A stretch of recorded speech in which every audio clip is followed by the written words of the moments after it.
આ છોકરાની સ્કૂલ ખુલવાઈ કપડા કઈ લેવા જવાનું? એ તો યુનિફોર્મ લેવા માટે આપણે કંઈક તો જવું પડશે ને પણ. અરે સોમાભાઈ, તમે ક્યાં જાવ છો? અરે છોકરાઓને સ્કૂલ ખુલવાની છે તો અમે યુનિફોર્મ લેવા જઈએ છીએ, પણ આ કે કઈ જઈશું તો વિચાર આવતો નહીં કશો. અરે તમે ટેન્શન શું લો છો? ચાલો તમને હું એક જગ્યાએ લઈ જાઉં છું. શું વાત કરો છો? કઈ આગળ? જય અંબે વસ્ત્ર ભંડારમાં. ચાલો મારી ગાડીમાં બેસી જાઓ, લઈ જાઓ. આજે અમારા બાળકોના સ્કૂલના યુનિફોર્મ લેવા માટે અમે પહોંચી ગયા છે ડીએન હાઈસ્કૂલની સામે જય અંબે વસ્ત્ર ભંડારમાં. આવો તમને બતાવી દઈએ અહીંયા કઈ કઈ સ્કૂલોના યુનિફોર્મ મળે છે. વાલા ભાઈઓ, તમારા બાળકોના યુનિફોર્મની વાત કરું તો ડીએન હાઈસ્કૂલ ઇંગ્લિશ મીડિયમના અહીંયા તમને યુનિફોર્મ મળી જવાના છે, તેમજ તમને ગુજરાતી મીડિયમના પણ અહીંયા તમને યુનિફોર્મ મળી જવાના છે. અહીંયા તમને કસ્તુરબા વિદ્યાલયના અલગ અલગ પ્રકારના યુનિફોર્મ મળી જવાના છે.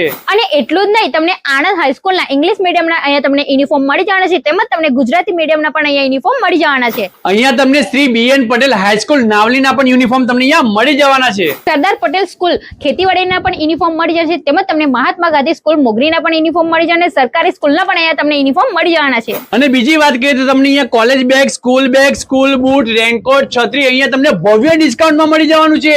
જય અંબે વસ્ત્ર ભંડારના આપણે ભરતભાઈને પૂછીએ કે યુનિફોર્મનો સ્ટોક આવી ગયો છે. હા, અમારે ત્યાં સ્કૂલ યુનિફોર્મનો રેડી સ્ટોક આવી ગયો છે. તો મિત્રો એડ્રેસ કહી દો આપણે મિત્રોને.